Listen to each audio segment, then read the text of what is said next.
Hey, welcome back to another PAIZ podcast show where we're here live talking about business, personal life, spiritual walks, just about anything that we could talk about my story, my history.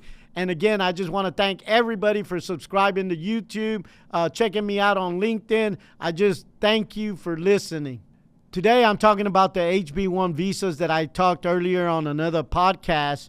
I knew eventually that Elon Musk would move in that way because I know that Twitter, SpaceX, Facebook, all these guys bring in individuals from India, from China, from different places of the world using the HB1 visa. And I knew it was just a matter of time for them to talk about this. And I believe that's what's going to replace a lot of these individuals in the deportation because we're now looking for the best professionals that we can find here in America. Again, we're going to have to fill the positions with American citizens that are here, but there's going to be a lottery of the HB1s. Now, I done requested about 4 different individuals from accounting to engineer and have got them here in America.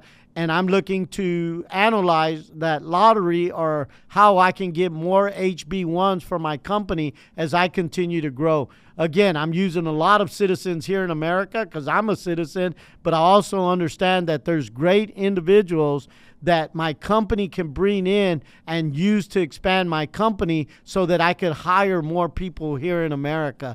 And so I'm looking for those HB1s. I'm looking at the EB5s, which are on the investment side. This is why I created PAIZ Capital Investments.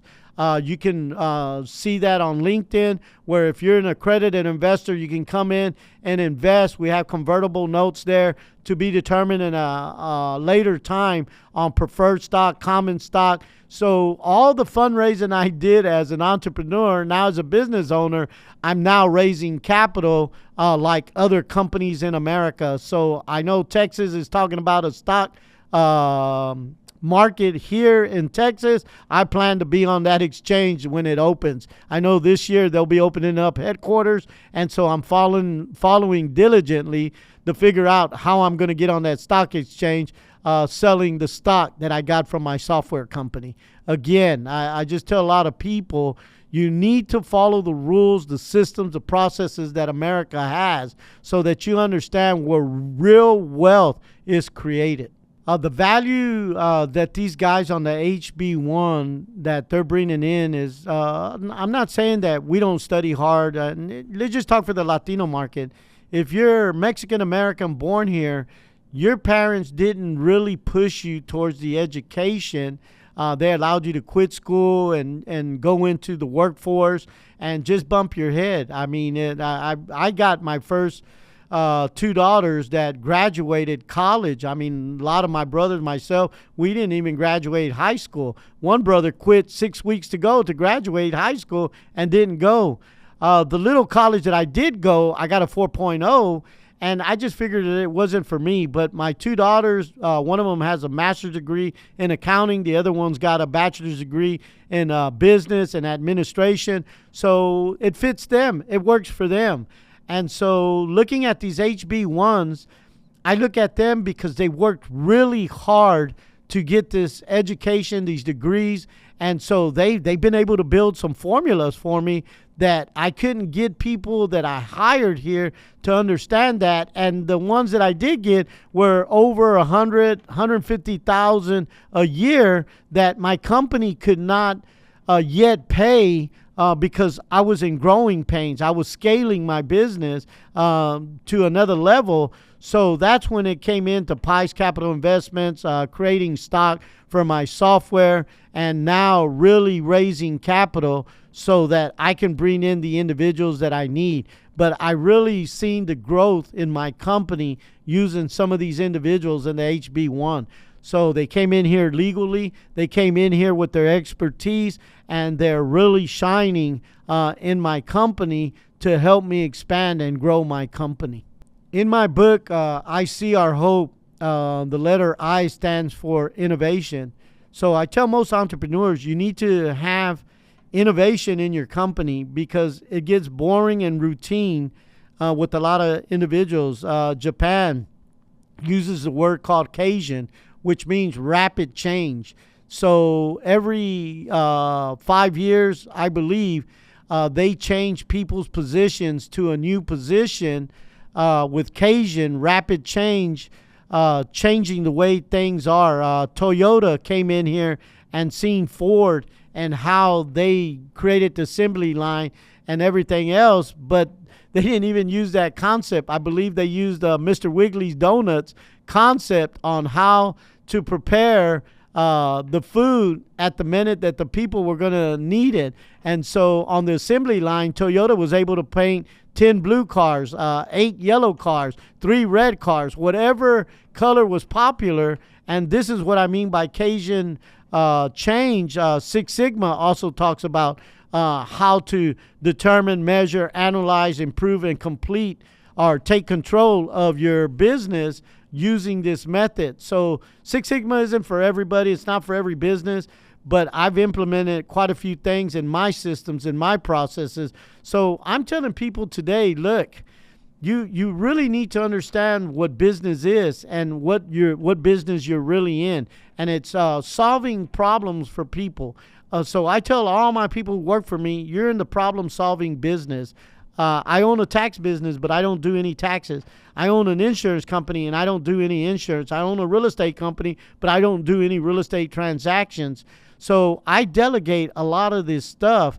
And so I tell a lot of people all the time, you need to understand your business. And what I mean your business is you need to step out of it and look within the business and figure out how you can develop better systems, processes, and structures in your business. When I started entrepreneur at a young age, I didn't know what the end result would look like. It wasn't until I read Stephen Covey of 7 Habits of Highly Effective People that I understood start with the end in mind. So if you're a young entrepreneur just starting out, tell me what the business looks like. Are you in a retail store? Are you in an office building? What color does it look like? What are the colors? What does your logo look like? What is it that you're looking at? And how much money will you be making in this business? Is it just to sustain your bills? Is it to sustain 100 people working for you? How do you see your business? Because until you can see it vividly in your mind, it's going to be a difficult journey for you as you try this, try that, and believe that this is the way. So I think Stephen Covey had it right when you start in the end. My franchise stores, I built out 3 blueprints, the colors. I even have the colors at Sherwin-Williams logoed with the LMS colors. So I started a lot of things with the end in mind so that I could visualize as I'm walking forward how my business looks. Okay, let me start the timetable. In 12 months, I plan on having 3 employees. I plan on having 1,000 customers, making me so much money. And so you have to create some type of plan that you can follow. Now, do the plan in pencil because you're going to have to erase some of the plan. It doesn't go 100% according to. This is why I tell people, put 3 months in reserve, put 6 months in reserve so that you have some type of money put aside, so when the crisis shows up, and the crisis will show up, Murphy will be hanging out at your front door. So as soon as you open it up, your tire's flat, your transmission went out, your motor just went out, with all the other problems of hiring the right person. They didn't show up, the insurances, the rents, the utilities. So I tell people all the time, look, start with the end in mind, then build your plan out. What does it look in month 1, month 2, month 3? How long is it going to take you to get to 1,000? Is it going to take you 12 months? Do you talk to people? Do you network? What is the plan and what does it look like at the end so that you're working in reverse and you're working towards that end plan, and you know you're going to adjust your business plan accordingly as you continue to walk to that end result. I want to thank everybody once again, for another podcast show, for listening and just being a subscriber. I want to thank everybody. Don't forget to get my books.